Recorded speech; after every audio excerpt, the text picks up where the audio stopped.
Grupo Fórmula presenta Ciro por la mañana.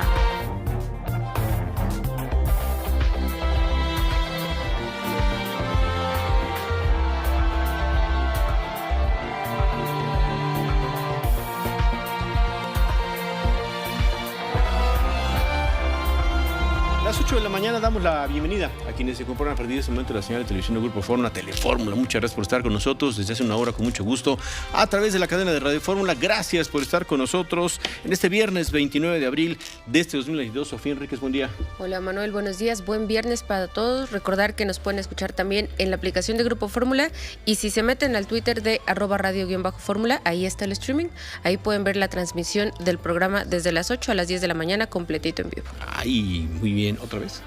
En @radio_fórmula, okay. Ahí encuentran el streaming de todo el programa de Ciro Gómez Leiva en la parte de tele de 8 de la mañana a 10 de la mañana. Muy bien. Lourdes Murguía, buen día. Manuel, Sofi, buenos días. Ahora vamos con la información. Ya basta de distractores. No le vemos nada positivo a la iniciativa de reforma electoral del presidente López Obrador. No tiene forma ni fondo e intentan darle más poder al poder, aseguró por la mañana Alejandro Moreno, dirigente nacional del PRI. Dijo que el gobierno se está volviendo loco porque jamás en los últimos 40 años se había visto un ataque sistemático del presidente contra los medios, los partidos y el INE. Alejandro Moreno aseguró que ellos no se van a amedrentar ni a doblar porque el pueblo de México ya abrió los ojos. Esta es una reforma que no trae forma, que no trae fondo, que no impulsa la fortaleza y la autonomía del Instituto Nacional Electoral para seguir garantizando elecciones transparentes, limpias, competitivas, equitativas, y lo único es un intento por debilitar la democracia en México. No hay nada positivo en esta reforma, sino un enorme peligro de desaparecer el régimen democrático. Es quererle dar más poder al poder, que es un distractor más. Es una reforma que en nada fortalece la democracia en México. Vemos muy difícil que haya un periodo extraordinario para discutir la reforma electoral. El PAN, PRI y PRD vamos a presentar nuestra propia propuesta, aseguró por la mañana Jorge Romero, coordinador de los diputados de Acción Nacional. Queremos defender al INE. El presidente López Obrador lanzó una iniciativa para cortar la cabeza al instituto y desaparecerlo de un solo tajo. Además, terminaría por sujetar al órgano electoral al poder del Estado, aseguró por la mañana Guadalupe Acosta Naranjo, integrante de la Comisión Promotora Nacional del Frente Cívico Nacional. Dijo que invita a quienes coinciden con que al INE no se le toca al foro en defensa del INE, la Constitución y la democracia, en el que participarán expresidentes del INE. A pesar de casi 4 años de retraso en su entrega, los trabajos del tramo 3 del tren interurbano México-Toluca avanzan despacio. Esta semana, la jefa de gobierno, Claudia Sheinbaum, visitó 3 frentes de obra y reconoció que el proyecto tiene dificultades administrativas. Tendremos toda la información. En estos momentos el dólar interbancario se cotiza en 20 pesos con 33 centavos. Luego de las 9 de la mañana vamos a platicar con un tema de logística muy claro, lo dijo ayer la oficina de Ignacio Mier. Vamos a hablar con el coordinador parlamentario de Morena luego de las 9 de la mañana. Sofía. Nada más recordar, Manuel, que ya está abierto el registro para los menores de 12 años en adelante para que reciban la vacuna contra COVID en mivacuna.salud.gov.mx. Ahí ya aparece el apartado. Tengo 12 años y más y deseo vacunarme por primera vez contra COVID-19.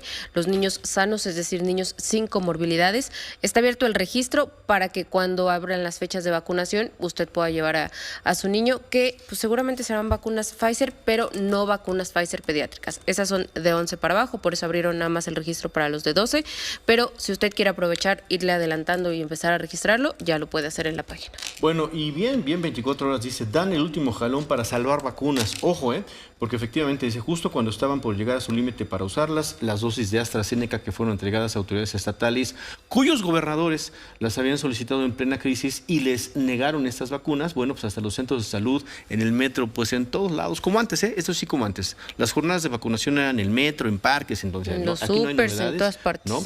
Bueno, pues se vencen mañana. Mañana caducan estas vacunas. Entonces, con muchísima urgencia la sacaron, pues ojalá se aproveche. Vamos a pausa. Estamos por la mañana, @Ciro Gómez L, cuenta de Twitter, Ciro Gómez Leiva, cuenta de Facebook, 55 51 66 3404, Radio Fórmula en Facebook, Radio-Fórmula en Twitter, radioformula.com.mx, nuestro sitio para que nos visite. Volvemos.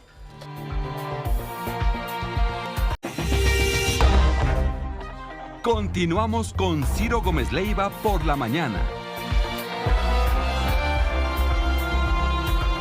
Las 8 de la mañana con 9 minutos. Gracias por estar con nosotros. Ya estamos platicando, metidos en la charla con Roberto Gil. Roberto, buen día, bienvenido.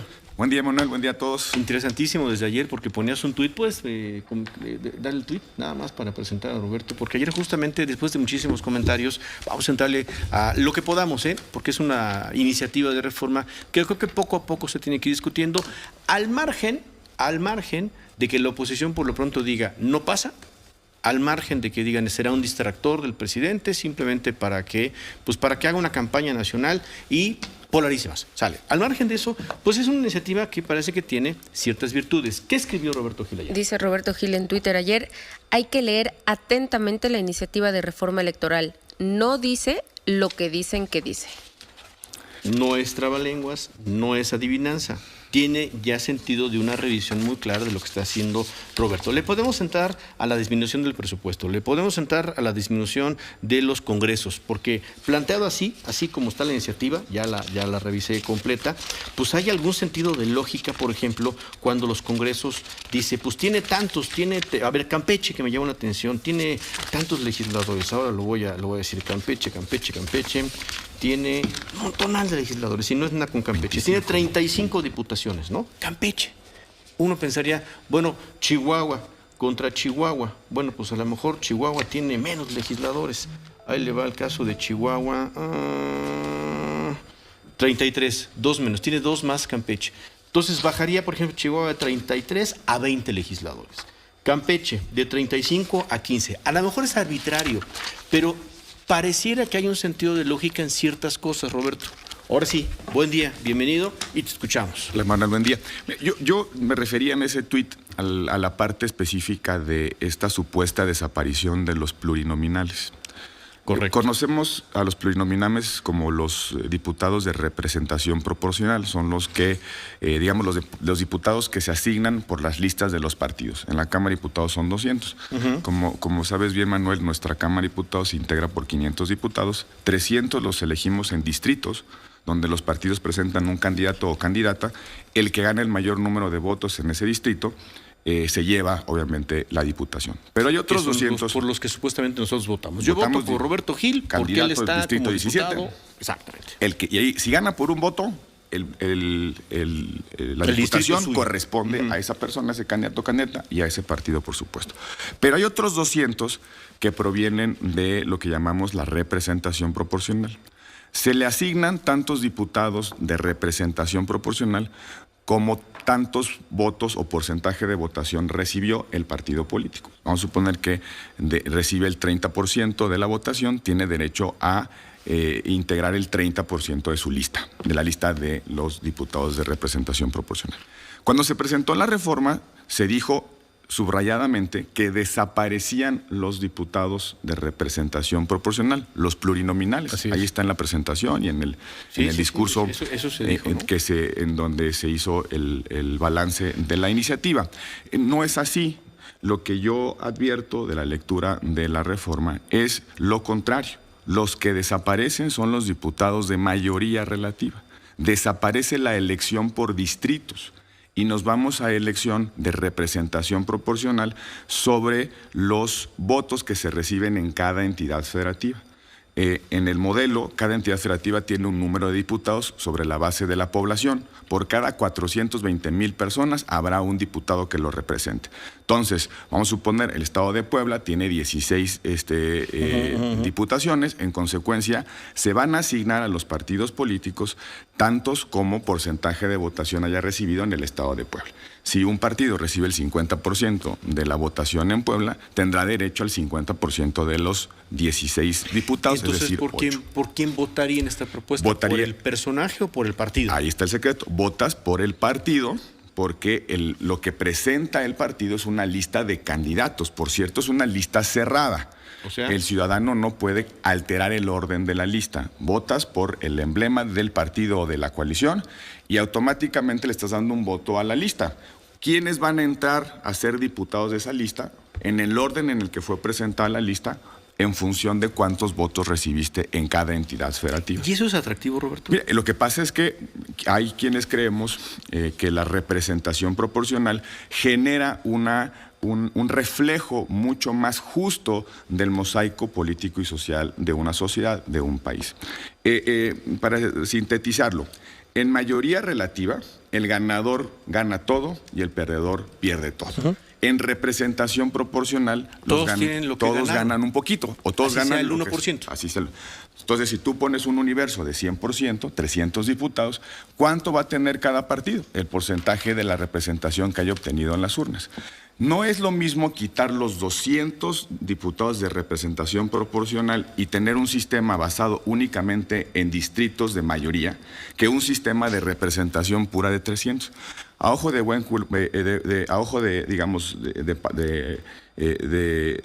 a distancia, pues. Vamos a correr la fórmula de 2021 con base en esta iniciativa. Uh-huh. Si el Morena sacó aproximadamente el 35% de los votos a nivel nacional, esto significaría que tendría el 35% de los 300 diputados, más o menos 100 diputados.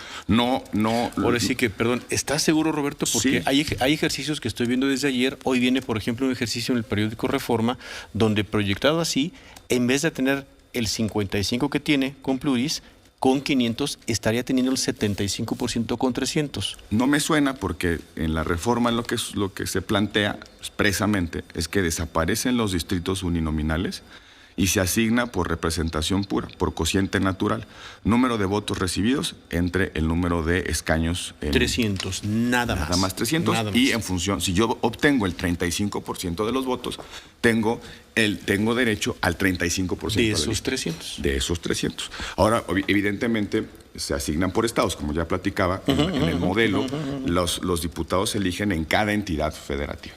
A ver, pero tiene otras implicaciones la representación. Por cierto, esta fue la tesis que sostuvo la oposición durante muchos años, en el sentido de que era más justa la representación de las minorías con representación proporcional. A ver, perdón, ponle el nombre y apellido de la oposición. El Partido Acción Nacional. O sea, el PAN. Sí, claro, el Partido Acción Nacional históricamente planteó que la representación proporcional era un modelo de asignación más justa de los espacios de representación, las diputaciones y las senadurías, para precisamente que sea más nítido el reflejo de la representación de la votación real, de lo que somos como sociedad en términos de pluralidad. De hecho, el componente de representación proporcional proviene de la transición democrática y es prácticamente la forma en la que las minorías, los partidos de oposición, tuvieron acceso a la Cámara de Diputados y al Senado. De tener cero representación o una escasa representación, la representación proporcional, los plurinominales como los conocemos, le abrieron a los partidos marginales o partidos minoritarios la posibilidad de tener representación en las cámaras. Y eso es parte de lo que hoy vemos como el reflejo institucional del pluralismo político en el país. Entonces, ¿van a decir que ya te compraron los de Morena? No, Roberto, porque es una parte muy importante y muy criticada el tema de la representación proporcional. Esta es, la parte interesante de la reforma. Yo en lo que insisto es cierto que desaparecen los plurinominales. No es cierto. La reforma en lo que plantea es que desaparecen las mayorías relativas, los distritos, los diputados de distritos. Pero es bien importante lo que dices. Es más justo lo que propone esta iniciativa. Es más justo la representación proporcional. No necesariamente este modelo hace un sistema de competencia. O sea, como iniciativa completa. No, pero hay un dato importante que me parece relevante. Ya tenemos legisladores con reelección. Es decir, un legislador se puede reelegir. Hasta 3 periodos en diputados, hasta 12 años, 2 senadores. ¿Qué pasa con un modelo de representación proporcional con listas cerradas que postulan los partidos? El legislador tiene necesariamente los incentivos de portarse bien con su dirigencia, si no aparece en la lista. Ya no es con Entonces, la gente. Este modelo conduce a un fortalecimiento de la disciplina de los partidos. Porque yo, para ser diputado, no tengo ya que trabajar en el distrito con mi electorado. Mi interés va a estar puesto en quedar bien con mi dirigente para que yo vuelva a repetir en la lista de representación proporcional. Entonces, ¿y eso está bien? Este modelo tiene también esas aristas. Si bien la representación proporcional, en teoría y en algunos modelos, es mucho más justo en términos del reflejo del pluralismo, no necesariamente la combinación de factores conduce a un sistema electoral competitivo. Pues ayudaría a la forma equitativa en la que se distribuye el voto, pero no necesariamente en la comunicación con la comunidad, porque pues ahí es donde se supone que yo le ayudo. No le he hecho caso con su calle, yo le ayudo. No necesariamente, el vínculo representante-representado no necesariamente se fortalece con esta comisión. Ahora, la iniciativa tiene unos verdaderos despropósitos.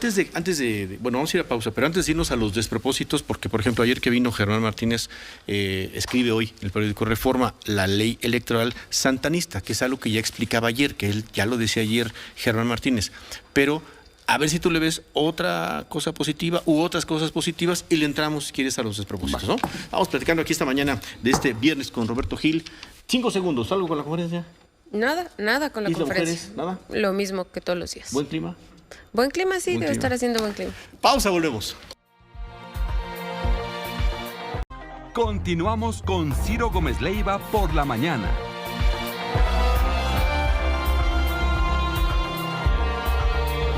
Ocho de la mañana, 24 minutos. Bueno, ya le preguntaron al presidente, vamos a ver si responde, si lo que pasó ayer en Palacio Nacional es el destape, así interpretado por el presidente, de Adán Augusto López. Un poquito más adelante vamos a poner ese tramito de lo que pasó ayer en la reunión con los diputados federales de Morena, del Partido Verde, del Partido del Trabajo, y a ver si responde el presidente, ¿no? Sí, ahorita que responda alguna de todas las preguntas, entre la que está esta de la ovación ayer a Adán Augusto, les reporto qué dice el presidente. Porque es curioso, porque a principios de este mismo mes dijo en Palacio Nacional, no, chule, no, pues este no es precandidato, ¿no? Serénense, tranquilícense todos. Adán Augusto no es precandidato a la presidencia, dijo el presidente el 4 de abril. Ayer, 28 de abril. ¿Qué opinan del secretario? ¿Cómo lo ven? ¿Es buen secretario? Sí, ¿verdad que sí? 24 días después, en fin, ahorita lo vemos la respuesta y vemos esa parte. Pero a ver, entonces, ¿otra bondad? ¿Le ves a otra bondad esta iniciativa de reforma electoral?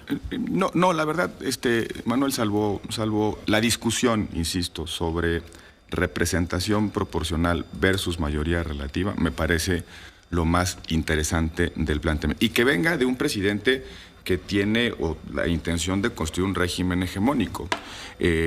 Recordarás que, por ejemplo, el presidente Peña Nieto o el presidente Calderón, que sí presentaron una reforma para quitar los pluris o reducirlos en 100. Sí, reducirlos, ¿no? Porque en 100 eso en 2000, 100 y en 200, algo así, ¿no? Sí, 100, bajarlos a 100. O sea, en lugar de 200, que sean 100, para integrar una cámara de 400. Lo que ese modelo implicaba es que se expulsaban minorías del Congreso.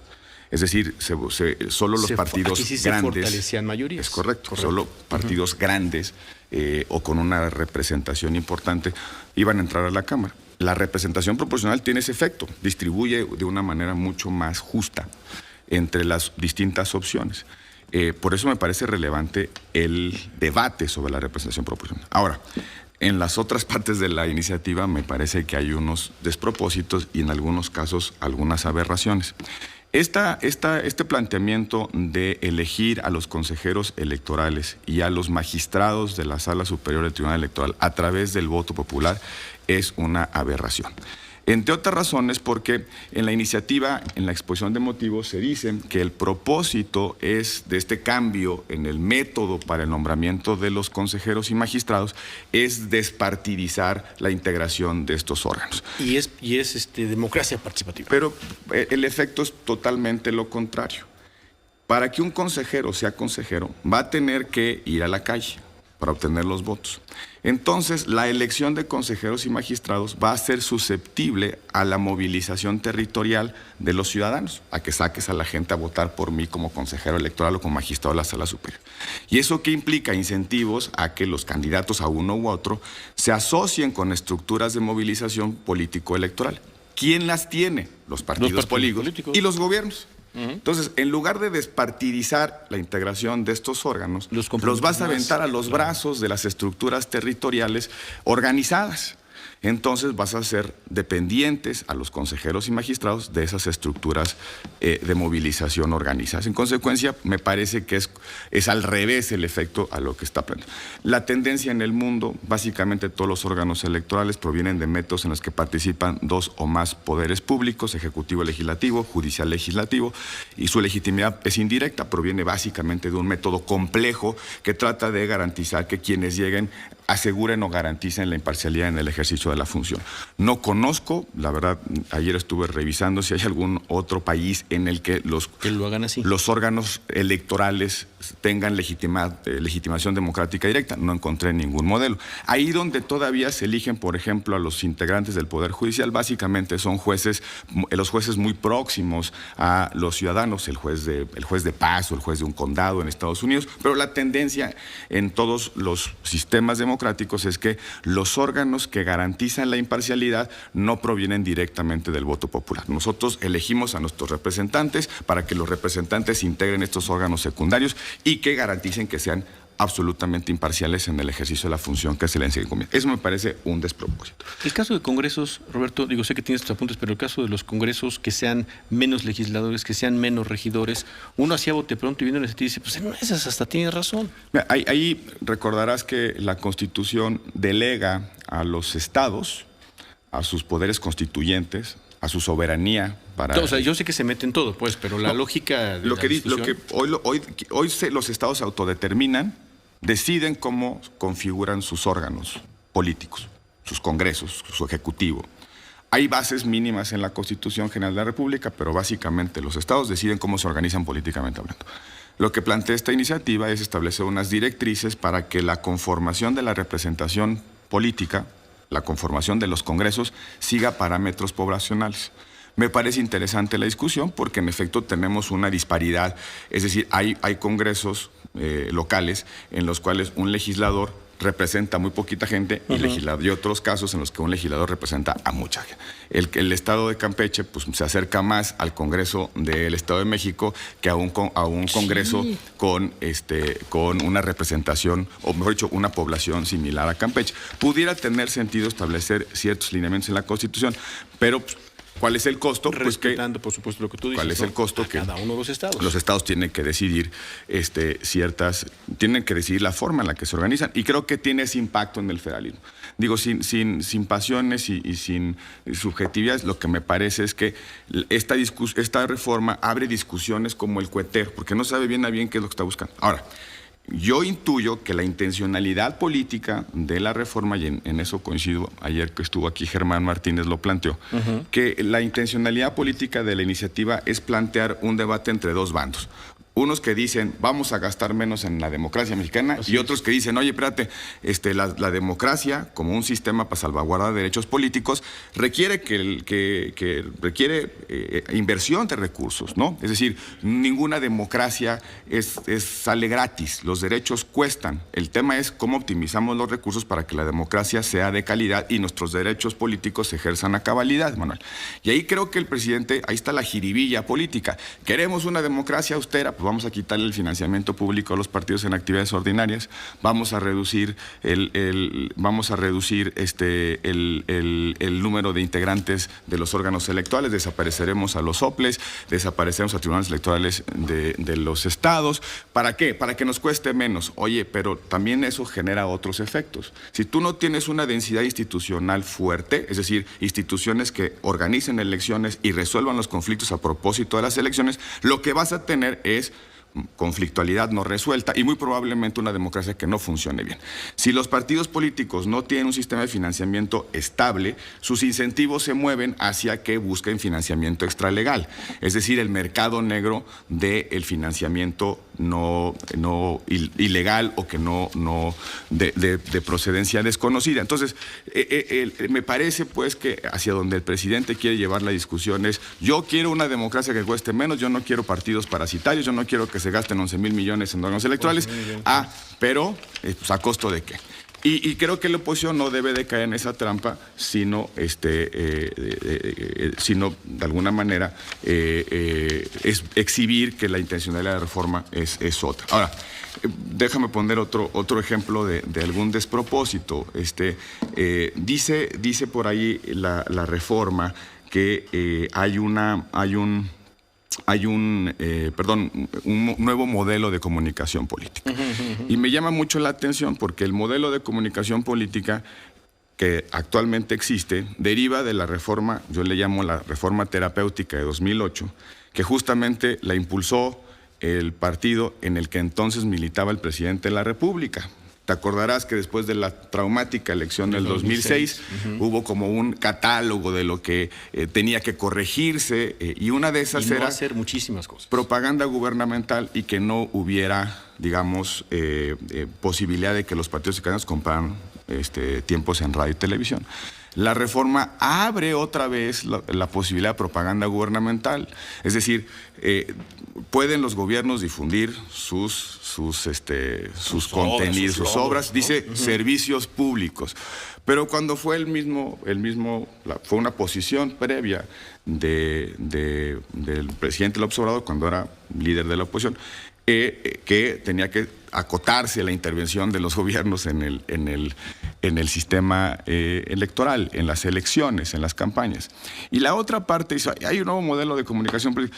Lo que dice ahora la reforma es que en lugar de tener 48 minutos de asignación a los partidos políticos y a los candidatos en tiempos de radio y de televisión, ¿no? La reducen a 30 minutos. Es decir, menos tiempo en los procesos electorales, es decir, menos tiempo para difundir los contenidos de los partidos y los candidatos. Y entonces la discusión, ¿dónde se va a dar? No puedes comprar, porque está prohibido, me parece correcta la determinación de que no puedas adquirir, pero por el otro lado reduce los tiempos disponibles para los partidos políticos. Entonces, ¿cuál es la combinación?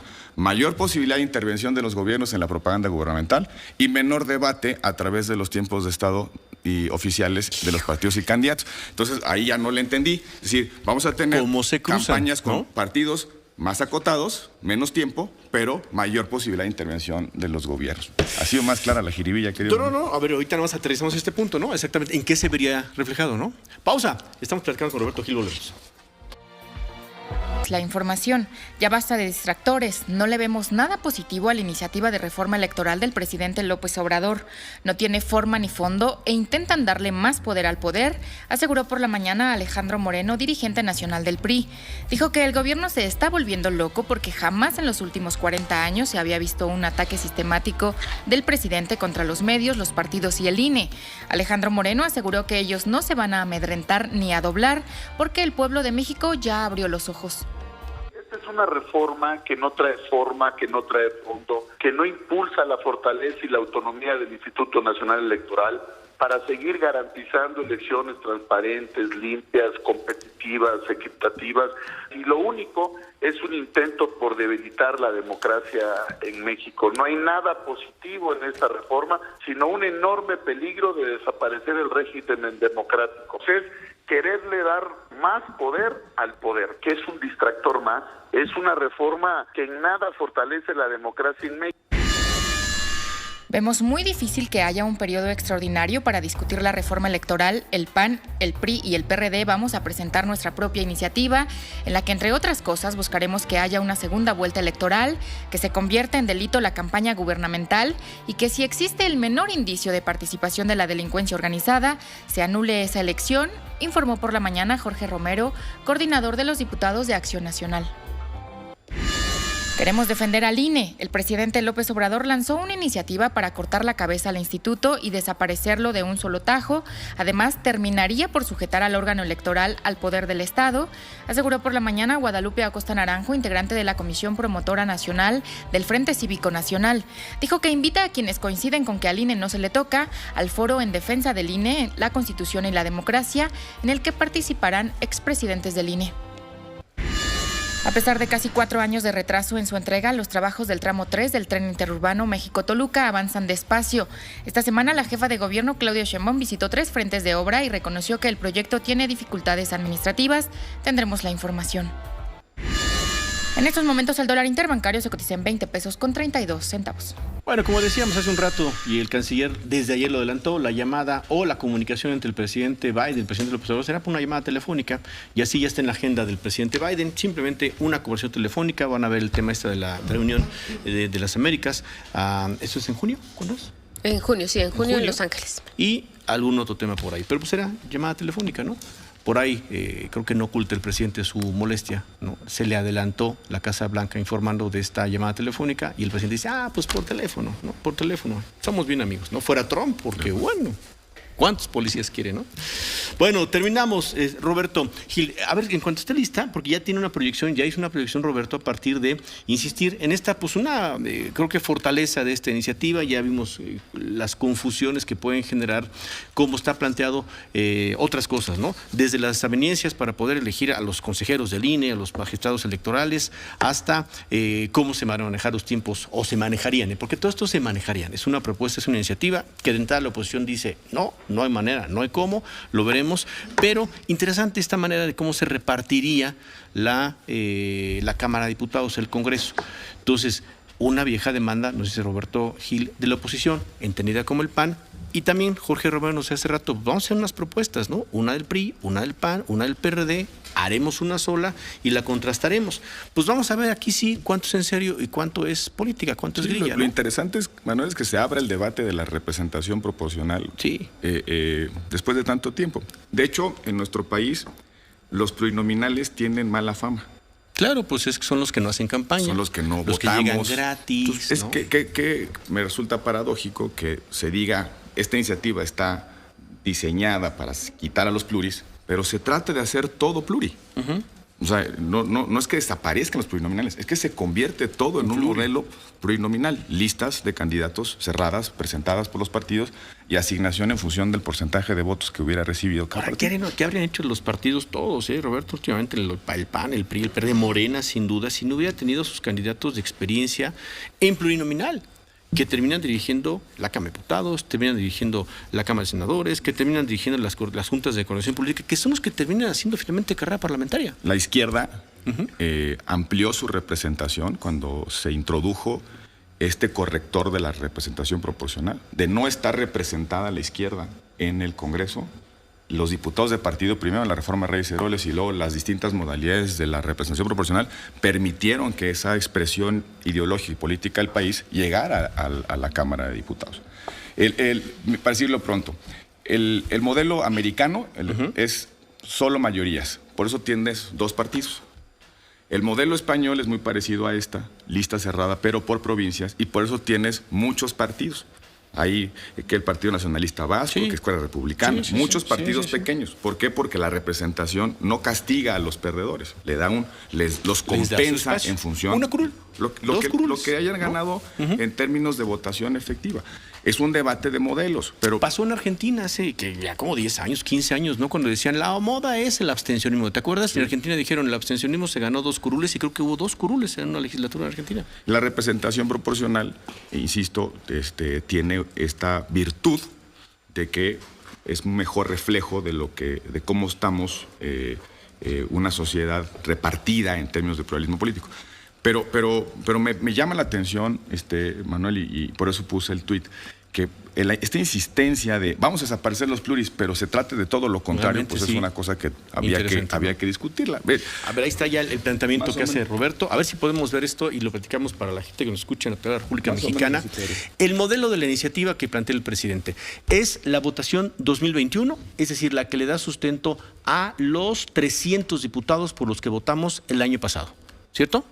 Sí. En el 21.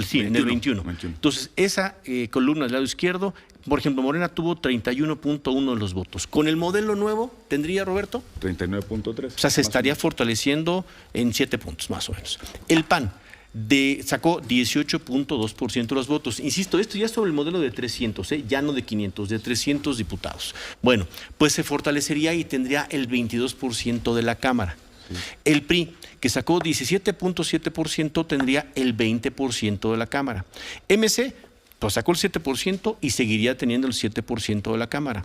Partido Verde 5.4% de la votación y tendría 4.7% de los legisladores sobre 300 legisladores. El PRD 3.6% sacó y tendría el 3%, y el PT 3.2% y tendría el 2%, ¿no? En un sistema de representación proporcional perfecto, si tú tienes el 31.1% de los votos, deberías tener el 31.1% de la integración de la Cámara. ¿Por qué se genera ese sesgo, esa diferencia? Por el sistema de estados. Los partidos tienen una presencia distinta en los estados. Que lo que decías, por ejemplo, el Verde, ¿no? En Chiapas, por ejemplo, ¿no? En 3 estados que tienen una presencia importante. Que tiene fuerza en Jalisco y en Nuevo León. Y Morena gana pues porque tiene una presencia importante en estados con padrón grande. Con mucho padrón electoral. Estado de México, Ciudad de México, Veracruz. En Puebla, etcétera. Por eso se da esa diferencia. Si fuera una sola, digamos, no fuera por estado, sino para todo el país, se comportaría muy parecido a cuántos votos recibiste, cuántos escaños tienes en la Cámara. Entonces, por eso es interesante este debate. Sigo sin asimilar por qué esta contradicción en el planteamiento. Si es la intención del gobierno abrir la discusión de la representación proporcional, ¿por qué decir que hacen una cosa desaparece, haciendo la otra? Sí. Ahora, pero eso sí, por más que esto pueda ser interesante en términos de debate político, académico y demás, en términos de diseño institucional, la RP y sus virtudes no justifican las otras cosas que vienen en esta iniciativa, que en algunos casos son pavorosas. Muy bien, bueno, y terminamos esta charla con Roberto. Vamos a ver lo que pasó ayer en el Palacio Nacional, la reunión con los diputados de Morena, del Partido Verde y del Partido del Trabajo. Momento final de esa reunión donde el presidente pues agradece el periodo ordinario, habla de la victoria pírrica que tuvo la oposición, correcto, y dice, vamos a hacer una encuesta. Vamos a ver sobre qué fue la encuesta. Vamos a hacer una especie de encuesta, de consulta rápida, breve. ¿Verdad? Díganme si sí o no. ¿Verdad que tenemos un buen secretario de Gobernación? ¿Cómo que no? ¿Verdad? Empezó por ahí la pregunta. Se paran todos, aplauden todos, ¿no? Ahí sí no importa si es de Morena, del PT, del Partido Verde. Nos ayuda mucho. Nos ayuda mucho, dice. Presidente.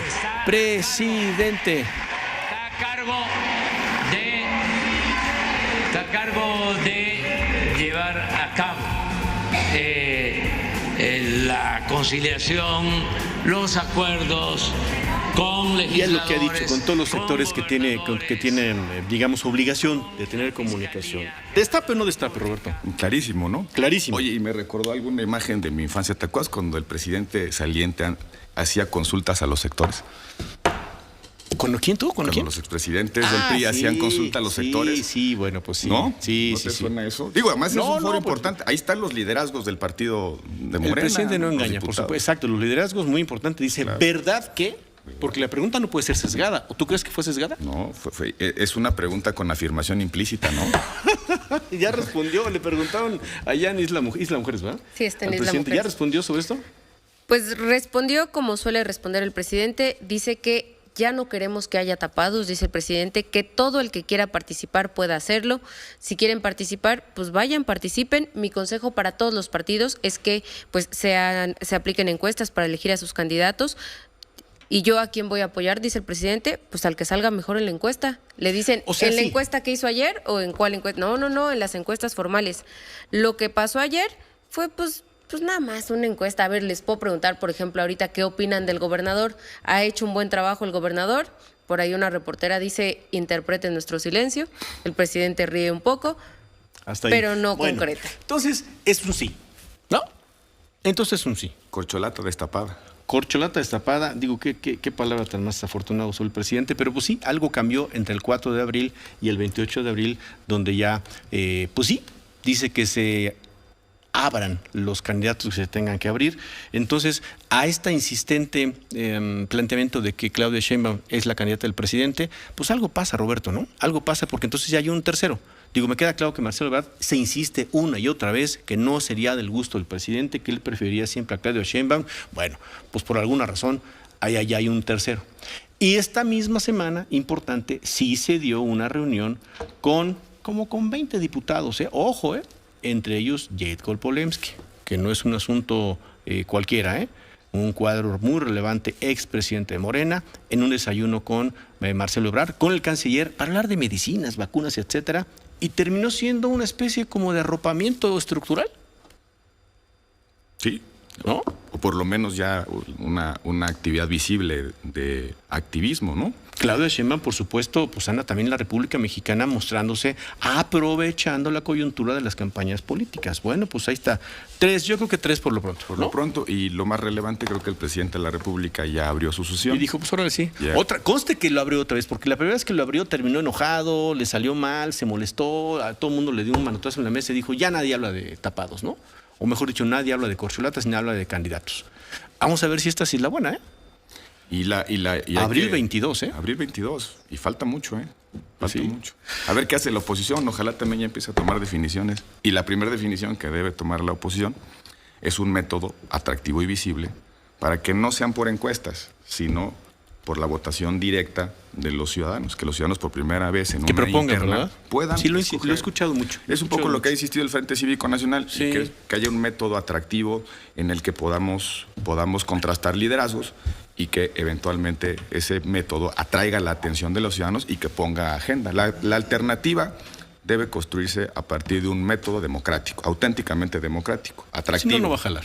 El liderazgo, Si no, no va a jalar. el liderazgo no se revela, el liderazgo se demuestra, se forja en la competencia política, y por eso una primaria de la oposición pudiera ser interesante frente a la encuesta sucesoria de Miderito.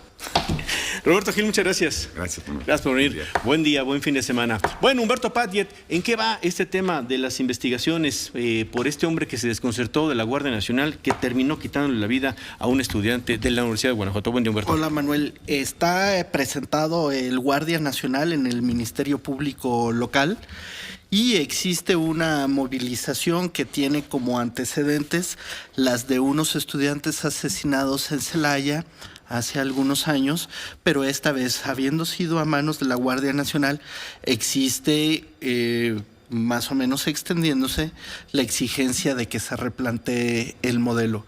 Como la justificación para el caso de la presencia de los guardias nacionales en el Copal, que es una comunidad que está en Irapuato, hacia Salamanca, y en donde está la sede de la Facultad de Ingeniería de la Universidad de Guanajuato, que es en agronomía, que es una universidad muy potente, con una vida muy importante, política, no solo académica, pero como consecuencia de esto también política en el interior de la vida pública del estado de Guanajuato. La demanda del rector y de la comunidad, que se mantuvo en demanda durante todo el día de ayer, de que se resolviera el delito. Hablé con la familia y lo que me describen es de que no solo es que se haya perdido un muchacho de 19 años, es en medio de este discurso de que le estamos arrebatando los jóvenes a la delincuencia organizada, sino de que era un concertista. Tocaba la guitarra de una manera verdaderamente especial.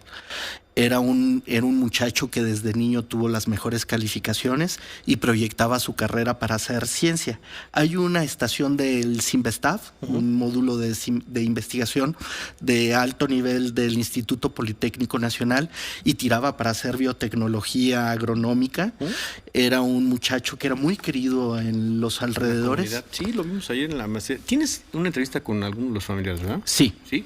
¿La podemos subir un poquito más adelante? Sí, con mucho gusto. Con todo este contexto que nos das sobre esta, pues, ¿cómo entenderlo? Alejandro López hace muchas preguntas, los planteamientos que tú estás haciendo me parecen muy válidos sobre este modelo de la Guardia Nacional, ¿no? De seguridad. Regresamos contigo un poquito más adelante, Humberto. Vamos a pausa, volvemos. Continuamos con Ciro Gómez Leiva por la mañana.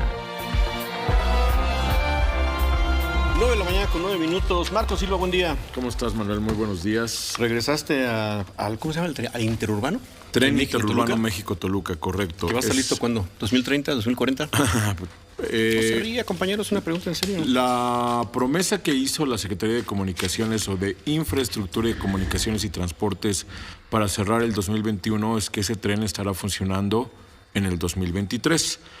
Pero el tramo más comprometido, que es el tramo 3 que corre por la Ciudad de México, pues la verdad es que no presenta gran avance. El día de ayer invertimos buena parte de la mañana y la tarde revisando los frentes de obra, y las imágenes que vamos a ver, que son imágenes generadas por el propio gobierno de la Ciudad de México, empatan muy bien con el diagnóstico que nosotros hicimos y que también grabamos y que presentaremos próximamente. Este video me llama mucho la atención porque, a diferencia de lo que presenta el gobierno federal todos los lunes, este es el video, el corte de trabajos del gobierno de la Ciudad de México. Ahí está la jefa de gobierno, acompañado por uno de sus secretarios, por el alcalde de Coajimalpa. ¿Y por qué subrayo la presencia de Claudia Sheinbaum ahí? Porque es ella la que tiene la papa caliente en las manos. Porque es ella la que tendrá que acelerar a su Secretaría de Obras y Servicios para que apuren la construcción de este tramo 3, que, como te decía, y debo de subrayarlo, lo vemos bastante retrasado. Ya no es el tema de la resistencia de los vecinos, el que de alguna manera, y lo que implica la resistencia, que es poder liberar el derecho de vía, es decir, comprar las casas por donde va a pasar el tren, demolerlas y comenzar la obra. Ya no es el tema, la resistencia de los vecinos lo que está frenando la obra, sino los propios atascos administrativos y burocráticos que ha ido acumulando a lo largo de los años. La jefa de gobierno estuvo en la zona, como vemos en las imágenes, el miércoles. Nosotros estuvimos ayer. ¿Qué se desprende del mensaje de Claudia Sheinbaum? Pues que hay problemas administrativos y que van a trabajar duro para entregar en tiempo y forma la obra. ¿Cuáles son los problemas administrativos? Pues que es un tren que ha estado cambiando de trazo, cuyo proyecto han estado modificando, que surgen nuevas cosas, que requieren nuevas licitaciones, que involucran nuevas empresas, que exigen nuevas construcciones, y todo esto, por supuesto, tiene un costo. Todo esto tiene una complicación presupuestal. Todo esto genera una cadena de burocracia y al final, pues el problema pues es justo el de los tiempos. Así que ahí está el tema, que creo que sí se diferencia bastante con respecto a otras visitas que he hecho al lugar. Ya no veo tanta resistencia de vecinos, ya no veo esta exigencia por conocer el trazo oficial o los estudios o las manifestaciones de impacto ambiental, que siguen siendo requeridas, por supuesto. Ahora, el gran problema que yo veo es administrativo y de burocracia. El dinero está cayendo gotita a gotita. Pues eso no cambia, ¿verdad? No, pero ahora que ya tenemos la fecha encima, 2023, pues por supuesto que el cuello de botella se siente mucho más y se ve mucho más, porque no es mucho lo que ha avanzado, Manuel. La verdad es que podrá decir el gobierno federal, hay un 54, 55, hasta 56% de avance en el tramo 3, que son los 17 kilómetros que corren en la Ciudad de México, pero esos decimales que van aumentando en su corte semanal, pues en campo significan muy poca cosa. Híjole, tu proyección, sé que no es serio hacerlo así, porque no depende de ti, depende del dinero, de la construcción de la obra, pero... Esta obra va a terminar con el gobierno actual en el 24. Probablemente entreguen la obra civil a finales de este año. ¿Y qué significa la obra civil? Pues lo que vemos cuando circulamos por Santa Fe, que son unas grandes columnas con unas traves arriba, que es un viaducto elevado, pero faltan muchas cosas, todas las líneas eléctricas, las vías, los señalamientos. Y una vez que se termine todo eso, tendrán que tener a punto el tren para que pueda ser probado con gente arriba. Todo esto antes de dar servicio. Así que pronóstico para mí, ese tren estará funcionando al público hasta el 2024. Bueno, pues habrá que regresar poco, ¿no? Pues seguro que sí, Manuel. Gracias, Marco. Gracias a ti. Bueno, ahora sí regresamos contigo, Humberto. Vamos a escuchar la voz de quien, en el caso del joven que fue asesinado por un elemento de la Guardia Nacional, desconcertado, le disparó allá en una de las comunidades de Irapuato y pues está detenido, está presentado. Y hablaste con parte de la familia de este joven. Con Moisés Campos, que es un primo varios años mayor que Ángel. Lo conoció desde chico en una situación muy, muy triste. Me platicaba de cómo lo vio crecer, una familia cercana. Realmente muy jóvenes, ¿no? Bueno, este muchacho murió de 19 años, Devani murió de 18, y es una situación en la que abrimos la semana con el caso en el que el terrible desaseo del Ministerio Público de Nuevo León nos impedirá saber con certeza qué fue lo que ocurrió con Devani, si fue un suicidio, un accidente o, lo más probable, un feminicidio.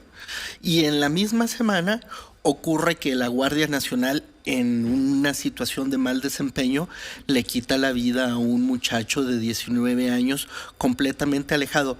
O sea, en los dos extremos en los que tienes, en tanto geográficos como una autoridad ministerial autónoma de nivel estatal como una policía preventiva de carácter nacional, tienes el mal comportamiento de la autoridad también en medio del discurso del presidente López Obrador de decir, ok, no estamos bajando los homicidios de la manera en que deberíamos hacerlo, se está bajando, pero a diferencia de lo que ocurría en el pasado, el Estado no es responsable de privar de las vidas. No. Se respetan los derechos humanos y aquí se ha irrespetado el derecho a la seguridad, a la certeza jurídica, a la verdad de una muchacha y de la vida de otro.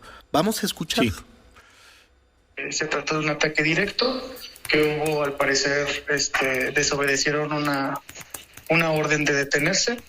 Pues yo revisando prácticamente todos los protocolos que existen al respecto, no hay ninguna evidencia justificada para que puedan ocurrir una rafagueada de ese estilo. Uh-huh.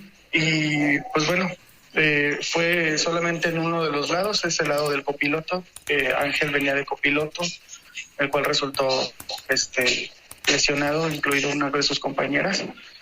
Esto ocurrió 50 metros de la rectoría del campus, es decir, pues en el corazón de la propia comunidad. Entonces, pues estamos consternados. La verdad, aún no podemos entender qué fue lo que pudo motivar a estas personas de la Guardia Nacional a perpetrar este delito. ¿En dónde resultó herido Arturo? Ángel.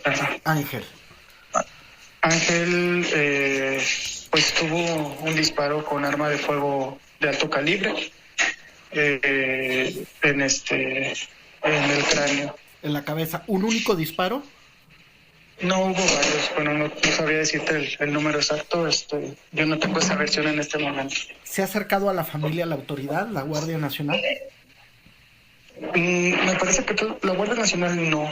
El acercamiento que se está teniendo actualmente es a través de los órdenes de gobierno del municipio, del estado y también de la Universidad de Guanajuato. La Fiscalía General del Estado de Guanajuato también ha presentado pues un gran apoyo, un gran soporte jurídico también al respecto. De la Guardia Nacional aún no tengo noticias de que haya habido un acercamiento. Lo que sí puedo comentarte que me tocó verlo de viva voz. Aquí en la funeraria pasaron 2 patrullas y al parecer no es la primera vez que ocurre esto de la Guardia Nacional. Pues no es la fatalidad, Humberto, finalmente fue el desconcierto, dice la propia Guardia Nacional, de un elemento. Y otra vez, como decías, sí están capacitados, no están capacitados. Vamos a la discusión otra vez de la iniciativa de la Guardia Nacional del presidente, que por aquí tendrá que pasar, ¿no? Sí, pero tú abres la página de la Comisión Nacional de los Derechos Humanos, que además que ha sido obsequiosa y más con el gobierno federal, y te encuentras con los temas de Guardia Nacional, que hay una situación en Quintana Roo, la recomendación 6922, por hechos de tortura, privación ilegal de la libertad. Luego te vas a la 6322 y tienes que hubo lesiones en contra de una víctima y pérdida de la vida de otra más en Delicias, Chihuahua. Y luego te vas a una situación de... O sea, no es 94, excepcional.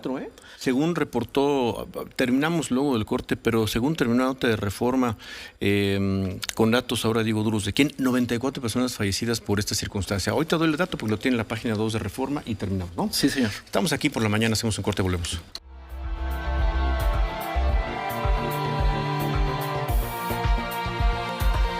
Continuamos con Ciro Gómez Leiva por la mañana. 9 de la mañana con 24 minutos. Gracias por continuar con nosotros. Y cerramos, Humberto, decíamos, esta numeralia, pues de cosas desafortunadas. Bien que de alguna forma las Fuerzas Armadas, a través de la Guardia Nacional, reporten finalmente estos datos, cosa que no pasa con muchas otras áreas del gobierno federal, que cuando se pide algo por transparencia, pues no cae, ¿no? Pero decíamos, sí, hay una circunstancia de 94 personas que han fallecido de acuerdo con datos obtenidos vía solicitud de información que se publican hoy en la página 2 del periódico Reforma por el Centro Nacional de Derechos Humanos Miguel Agustín Pro Juárez. Sí, que evidencia también la desproporción entre los agentes que mueren en los enfrentamientos y los civiles que lo hacen. Dicen 14 contra 89. 14 agentes muertos, 89 civiles, que se entendería eran sujetos de la delincuencia organizada que perdieron la vida, y esto es la reflexión de cuando se quiere establecer la existencia de una letalidad desproporcionada durante los anteriores gobiernos. Aquí lo que ocurre es de que este muchacho, Ángel, era un muchacho ejemplar, y aunque no lo hubiera sido, pero vivimos en un país en el que si te matan tienes que haber sido una persona intachable como para que tu muerte indigne, y en este caso indigna porque era un estudiante destacado, buen hijo, buen hermano, excelente estudiante. Lo que perdimos fue un científico acá, ¿no? Una vida más, ¿no? En un lugar, el asunto con el Copal es de que es atravesado por un ducto de Pemex. Ahí cerca está la refinería de Salamanca. Y hay actividad de huachicol, el que ya no existe ni arriba ni abajo, pero que en el terreno, y en el terreno existe que hay Guardia Nacional desplegada para la protección de los ductos. Y en esas circunstancias fue que le dispararon a un muchacho absolutamente inocente. Bueno, pues gracias por la información, Humberto. Una última cosa, sí. Me decían, la paradoja aquí es de que nosotros, con nuestros impuestos, pagamos la bala con la que le quitaron la vida a nuestro hijo, a nuestro primo. Totalmente de acuerdo. Gracias, muchas gracias, Humberto Patiet.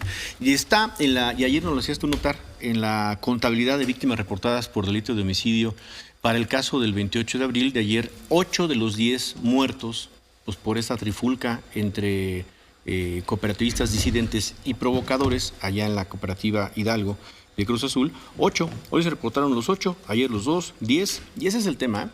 El tema de fondo no es si se ponen de acuerdo, si alguien ostenta la dirigencia, es alguien que llegó, está muy claro, contrató personas, las mandó desde la Ciudad de México, desde el Estado de México para reventar allá, algo que quizás salió muy mal. Y si llevaban la intención de matar, pues lo lograron. 10 personas, ahí está en esa contabilidad, y provocan en la planta de Tula algo que no había sucedido casi en 100 años. Esa planta debe de ser como del año, Marco Silva, ¿qué me dijo Marco Silva? Como el año 29 del siglo pasado. Iba a estar cerrada 10 días por esto. Jamás había parado esa planta, ¿no? En fin, bueno, Miriam Moreno. Manuel. ¿Cómo te fue? Ahí pues recorriste Central de Abastos, recorriste mercados sobre ruedas. Mercados sobre ruedas, tianguis.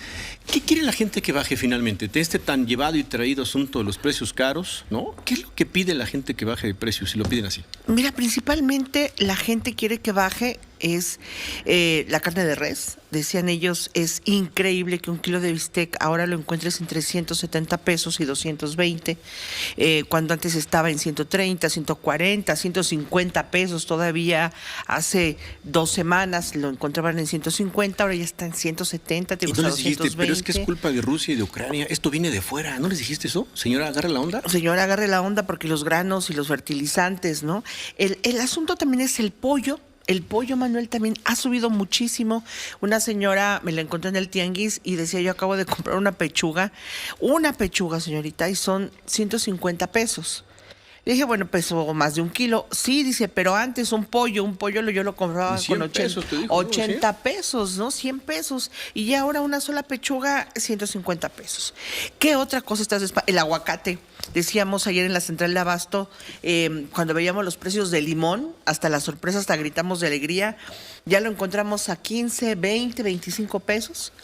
Ya no está en ese precio de los 50, 60, 80. ¿Recuerdas que estaba todavía el limón hace unas 3, 4 semanas? Bajó muchísimo. El precio del aguacate está altísimo. La gente no lo compra. 110 pesos, 120, por ahí más o menos, en Central de Abastos.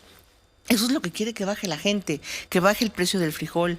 La tortilla, me decían en la nota que presentamos ayer, una de las señoras es, oiga, amaneció hoy la tortilla a 22 pesos en mi colonia, ¿no?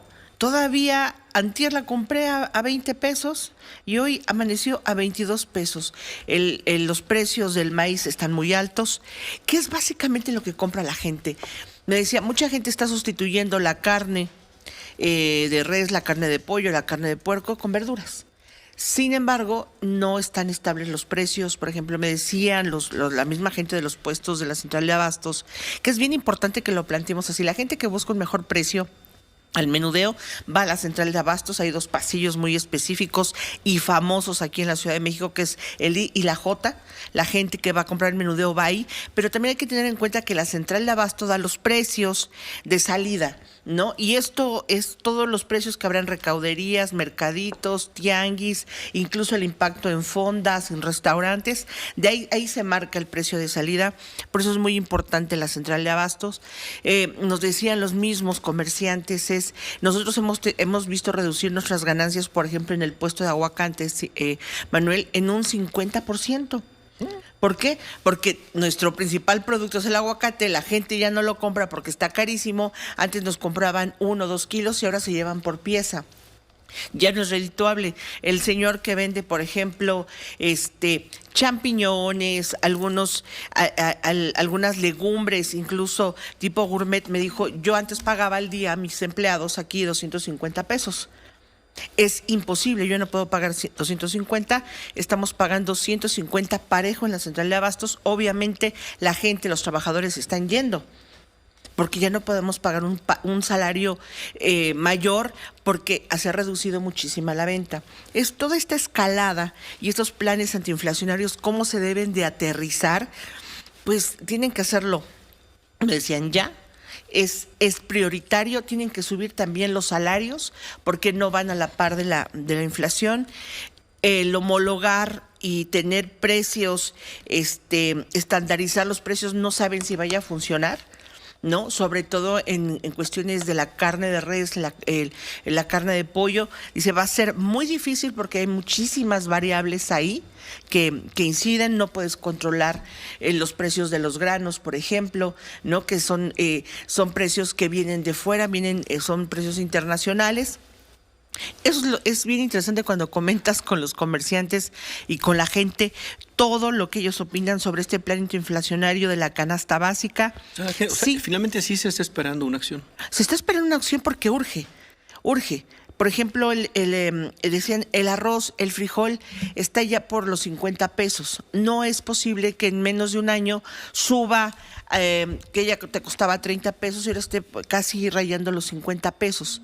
No hay un control. Sí lo esperan la gente, pues, obviamente en los tianguis, la ama de casa, quien hace las compras, sí lo está esperando. La leche. ¿Quién te decía, no? Una de las dos que presentabas anoche en la televisión es, ya nos avisaron los productores que sube la semana que entra no sé qué producto. La longaniza, por ejemplo, la longaniza. La longaniza, que es increíble, dice, ayer estaba, Manuel, a 70 pesos el kilo de longaniza parejito en la central de abastos y nos dijeron, pero nos surtieron esta semana y nos dijeron que la otra sube. ¿En cuánto va a subir? Dicen, no lo sabemos. ¿Por qué sube en algo tan sencillo? Pues porque todo lo que se utiliza, alguna materia prima, algunos insumos que se utilizan para producirla, se hacen encarecido, entonces esto va a tener un impacto con nosotros. ¿Qué van a hacer en la central de abastos? Nos dicen, pues vamos a tratar de no subirla tanto, pero pues ya no va a costar quizá... No va a costar más allá de 100 pesos, pero 70 solamente está esta semana, ¿no? Es bien interesante. Sí, la recomendación, obviamente los precios buenos en la central de abastos, sí en los tianguis, un poco más altos en los mercados públicos. Pues es que como se va haciendo la cadenita, y la cantidad de productos. Central de abasto, por eso son muy difícil. Son estampas, ¿no?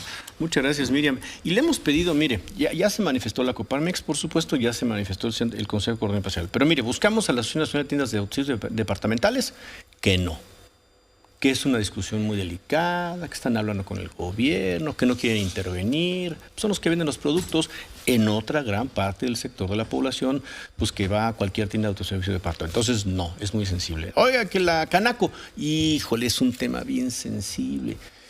Pues está uno buscando las voces, está uno buscando los empresarios, cuáles son los productos, cuáles son los productos más caros, cuáles son los que ustedes consideran que tienen que bajar. Híjole, es que la cosa está bien delicada.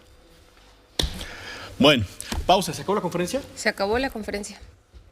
Platicamos ahorita al regreso, como que intenta matizar un poco el presidente el tema del secretario de Gobernación, Adán Augusto López. Ahorita regresando del corte. Se me hace que intenta emparejar el terreno, ¿no? O lo pone a la fila. Ahorita les digo exactamente qué fue lo que dijo. Y estamos a la espera de poder hacer contacto con Ignacio Mier, que insisto, lo dijo desde temprano.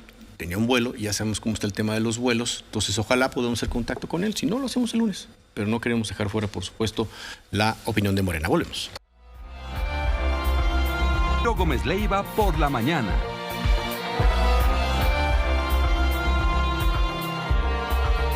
9:39 por la mañana, esta es la información. Ya basta de distractores, no le vemos nada positivo a la iniciativa de reforma electoral del presidente López Obrador. No tiene forma ni fondo e intentan darle más poder al poder, aseguró por la mañana Alejandro Moreno, dirigente nacional del PRI. Dijo que el gobierno se está volviendo loco porque jamás en los últimos 40 años se había visto un ataque sistemático del presidente contra los medios, los partidos y el INE. Alejandro Moreno aseguró que ellos no se van a amedrentar ni a doblar porque el pueblo de México ya abrió los ojos. Esta es una reforma que no trae forma, que no trae fondo, que no impulsa la fortaleza y la autonomía del Instituto Nacional Electoral para seguir garantizando elecciones transparentes, limpias, competitivas, equitativas. Y lo único es un intento por debilitar la democracia en México. No hay nada positivo en esta reforma, sino un enorme peligro de desaparecer el régimen democrático. Es quererle dar más poder al poder, que es un distractor más. Es una reforma que en nada fortalece la democracia en México. Vemos muy difícil que haya un periodo extraordinario para discutir la reforma electoral. El PAN, el PRI y el PRD vamos a presentar nuestra propia iniciativa en la que, entre otras cosas, buscaremos que haya una segunda vuelta electoral, que se convierta en delito la campaña gubernamental y que si existe el menor indicio de participación de la delincuencia organizada, se anule esa elección, informó por la mañana Jorge Romero, coordinador de los diputados de Acción Nacional. Queremos defender al INE. El presidente López Obrador lanzó una iniciativa para cortar la cabeza al instituto y desaparecerlo de un solo tajo. Además, terminaría por sujetar al órgano electoral al poder del Estado, aseguró por la mañana Guadalupe Acosta Naranjo, integrante de la Comisión Promotora Nacional del Frente Cívico Nacional. Dijo que invita a quienes coinciden con que al INE no se le toca, al foro en defensa del INE, la Constitución y la democracia, en el que participarán los expresidentes del INE.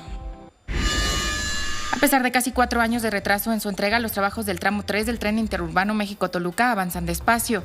Esta semana, la jefa de gobierno, Claudia Sheinbaum, visitó 3 frentes de obra y reconoció que el proyecto tiene dificultades administrativas.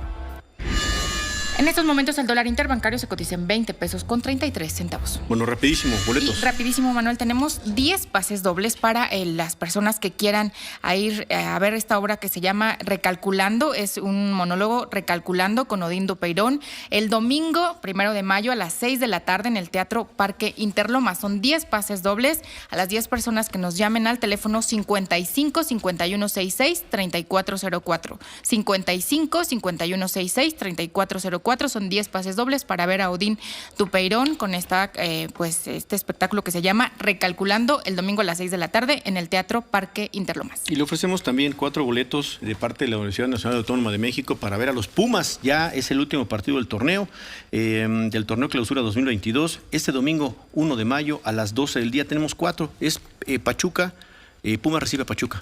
Pumas Pachuca, 55 51 66 3404. Llámenos y muchas gracias a la UNAM como siempre. Agradezco mucho a Ignacio Mier, el coordinador de los diputados de Morena, que nos tome la llamada. Ignacio, gusto en saludarte. Manuel, qué gusto oírte.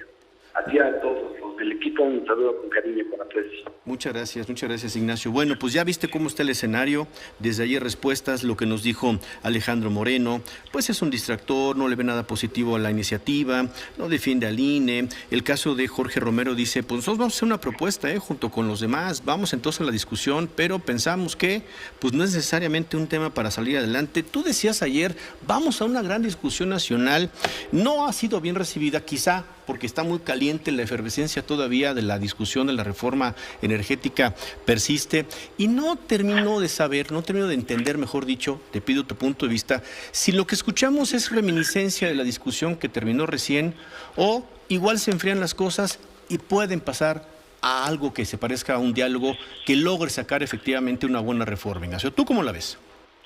Mire, yo creo que lo que tú señalas es lo más correcto. Tenemos que serenarnos todos.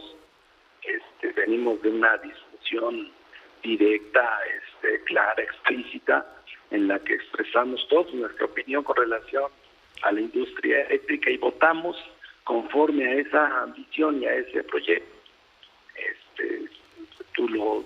Fue un amplio debate y queremos que sea lo mismo con la reforma político-electoral.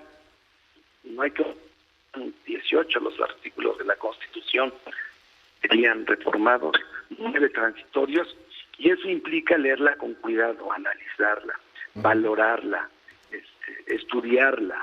Normalmente en México, antes de la reforma constitucional, se elaboraban las leyes secundarias en materia electoral. Así fue, por lo menos desde la reforma de Reyes Heroles, en tiempos de López Portillo, que dio origen al fortalecimiento del régimen de partidos y de la participación de las minorías. Y después vinieron las reformas subsecuentes. Entonces yo creo que ahorita están todavía el caldo está caliente. Dicen los de Mochis en Sinaloa que no hay caldo que no se enfríe, y entre profesionales de la política es lo mismo. Vamos a esperar a que pase esto, y seguramente pasando el periodo electoral, cada uno de los partidos ya tendrá una posición, y los grupos parlamentarios también. Nosotros, en tanto, vamos a tomar 2 acciones que ya lo acordó nuestra coalición. Primero, una vez que tengamos la próxima semana ya un conocimiento y adentrarnos en el contenido de la propuesta final del Ejecutivo Federal, ir a hacer asambleas informativas, nuevamente, como lo hicimos con la reforma a la industria eléctrica, y proponer, para que haya un amplio debate, una amplia participación, y se puedan construir los consensos, a realizar un parlamento abierto, como lo hicimos con la reforma eléctrica, insisto, en la que ahora vamos a invitar no solo al sistema mexicano de radio y televisión, sino hacerlo extensivo a todos los concesionarios, tanto de radio como y televisión en nuestro país, y también la participación de los medios digitales, que aunque no son concesionarios, sí tienen una amplia participación, influyen en la opinión de las y los mexicanos, y con eso lograremos ejercer el derecho y nuestra obligación de informar y ser informados, Manuel. Oye, Ignacio, suena interesante, por supuesto, el Parlamento, y yo te preguntaría, ahora sí que sin ánimo de molestar, ¿quién sería el Bartlett de la reforma electoral? Porque pues creo que en las cuentas, en las sumas y restas, pues pareciera que el factor Bartlett terminó pesando negativo para la iniciativa por su protagonismo, por su lenguaje, por su confrontación, por cómo se dirigió. A lo mejor esa era la estrategia, pero pues no terminó siendo bueno. La ley Bartlett no terminó siendo una buena mancuerna en la discusión del Parlamento. Creo que debe de haber ahí la total racionalidad, objetividad por parte, sobre todo en este caso, de profesionales de la política, de los que se dedican a este noble oficio de la política y que tienen las dirigencias y la conducción en los órganos de decisión que son las cámaras. No pueden frivolizarlo, no pueden perder objetividad. Ellos le hicieron un gran daño, su decisión, a la inversión privada, porque con el blindaje que le dimos al reformar la ley de la industria eléctrica, cambiamos el modelo en México eléctrico y pasó de un modelo del abasto comercial a un modelo de servicio público, y donde tenían garantizada una participación constitucional del 46% la inversión privada, ahora deben de competirle a la potencia de la Comisión Federal de Electricidad, a sus 60 hidroeléctricas que trabajan de manera mecánica y sus costos de operación realmente son marginales. Tiene que competirle a la geotermia, tiene que competirle a la energía nuclear, que son energías limpias.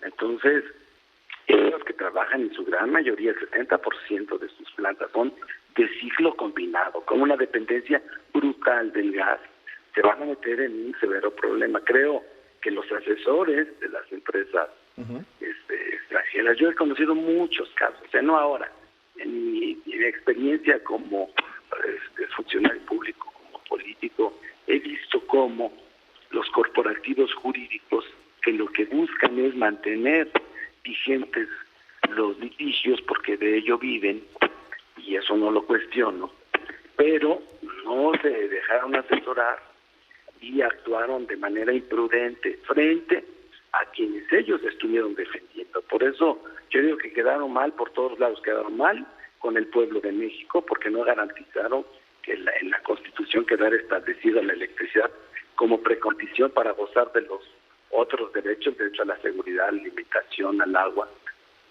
Y tampoco quedaron bien, le fallaron al pueblo de México y le fallaron mal a quienes representaban. Si representaban a los intereses privados, hicieron muy mal papel. Yo no sé qué cuentas van a entregarle.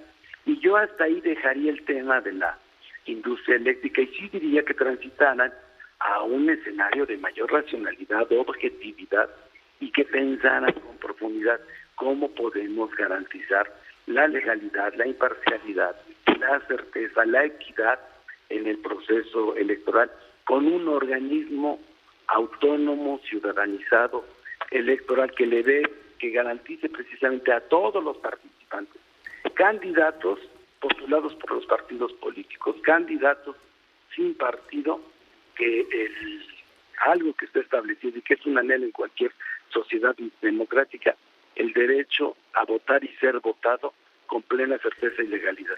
Oye, Ignacio, dos cosas entonces. ¿Estarían intentando un periodo extraordinario para discutir esta iniciativa? Mira, son 4 meses, por eso cada uno de los que participamos debemos dar nuestro horizonte de planeación. Tenemos 4 meses para empezar a tener acercamientos, tender puentes. Yo te lo digo, aprovecho, Manuel, es el primer medio con el que tengo la oportunidad de platicar este tema. Y decir que yo no me voy a cansar de establecer puentes, de construir lo necesario, porque son tiempos de definiciones también. Entonces, y que cada quien asuma su responsabilidad frente a los mexicanos y frente a la historia. Entonces, pero entonces lo debo entender como que lo buscarás. Lo voy a hacer. Es mi Buscarán chamba. el extraordinario. Bueno, voy a buscar el mayor consenso, el mayor entendimiento. Y ya después ves para qué alcanza. Y vemos qué alcanza, porque te digo, tenemos por delante 120 días, entonces yo creo que es buen tiempo. Buen tiempo, ¿no? Oye. Y ustedes nos ayudan en la discusión, párrafo por párrafo, va a servir mucho. Yo creo que si lo hacemos de manera general, no se puede, lo podemos irlo en este primer acercamiento general, y luego lo podemos ir analizando particularmente. Estoy totalmente de acuerdo. Ya te van a reportar seguro tu equipo. Vino Roberto Gil hace rato y considera él, Roberto Gil, que incluso una de las demandas históricas de la oposición, entendida como Acción Nacional, ve muy bien el tema de la proporcionalidad en lo que tiene que ver con Cámara de Diputados, ve muy mal otras cosas, pero si la cosa sería no hacer esta idea, lo que algún día dijo el presidente de no se le cambie una coma, pues a lo mejor sí se puede llegar a lograr una iniciativa de todos, a lo mejor sí. Si es nada más, como dicen unos, pues para hacer política, pues a lo mejor no sale, ¿no? Exacto, yo creo que si todos nos dedicamos a pensar en la democracia y en el fortalecimiento del régimen democrático de partido, abaratarla y garantizar la representación pura, creo, del popular, yo creo que podemos coincidir todos. Muy bien. Oye, Ignacio, un último tema, y te agradezco mucho porque también nos vamos a terminar el programa. ¿Tú entendiste lo mismo que nosotros ayer? A ti te fue muy bien en Palacio Nacional, recibiste muchos aplausos y reconocimientos y yo creo que estuvo bien, pero también le fue muy bien al secretario de Gobernación, le empezaron a gritar presidente y todos dicen, pues es el destape. Hoy el presidente no lo niega, sino dice, pues está él y está Claudia y está Marcelo. ¿Tú entendiste lo mismo que nosotros? ¿Es un destape? No, yo entendí un reconocimiento de verdad, de que habla de la generosidad del presidente, para quien ha sido un eficaz facilitador de la relación entre el poder ejecutivo y el resto de los poderes, así como las otras instituciones del sector público y privado. Creo que la eficacia, la lealtad, la congruencia del secretario de Gobernación, nadie la puede poner en duda, su discreción, su sobriedad, ¿no? Es un hombre inteligente. Muy bien. Muchísimas gracias, Ignacio. Muy amable, de verdad. Gracias, al contrario, un abrazote con Abrazo cariño. fuerte, Ignacio Mier. Con mucho aprecio, gracias. Muy amable, gracias. Coordinador de Morena, Cámara de Diputados. Sofía. Nada más precisar bien decir lo que dijo el presidente. Ya decía que participe el que quiera participar. En el caso de Adán, lo que yo hice fue preguntarle a los legisladores si era un buen secretario de Gobernación. Dice el presidente, no sobre la presidencia. Eso no me corresponde a mí. Lo que sí dice el presidente es, Adán Augusto está ayudándome mucho como secretario de Gobernación. En todo lo que he dicho. Pero no se trata solo de Adán. Podría decir lo mismo de la jefa de gobierno y de Marcelo Ebrard. Pero no lo voy a Entonces, decir. pues el presidente, sí los dice. Y Muy bien. entonces, pues ya pone 3 nombres el presidente: Adán Augusto, Claudia Sheinbaum y Marcelo Ebrard. Muy bien, bueno, muchísimas gracias. Llegamos prácticamente al final del programa, prácticamente porque faltan 2 minutos y simplemente gracias por sus comentarios, gracias por su ayuda y gracias por lo que nos pregunta Donadora. Nadie pelea solo en esta campaña para recaudar 1 millón de pesos para ayuda a personas que se acercan al FUCAM y que necesitan tratamientos de quimioterapias, de radioterapias, en fin, bueno, pues ahí está ya la donadora, ya está recibiendo dinero, por supuesto que apenas está comenzando, tienen 58 días por delante, así que seguramente lo van a lograr. Hoy, en su momento de arranque, ahí vamos a ver nomás un pequeño video, están aquí en la colonia Guadalupeín, el grupo de mujeres, pues ahí están, precisamente está Sandra, está Mónica, Marta. No está Marta, pero pues está Claudia, está Elena, está también Claudia, hay 2 pues, está Norma, está Taira, ¿quién más veo por ahí? Y acompañantes, Rafael, Charlie, abrazos y besos a todos allá. Bueno, suerte, gracias Sofía. Gracias, Manuel, muy buen Gracias viernes. a todo el equipo, gracias a todo el staff. Se queda con Javier Poza, se queda en la señal del Grupo Fórmula. Buen fin de semana y aquí lo espera en punto de las 7 de la mañana el próximo lunes Ciro Gómez Leiva. Que le vaya muy bien.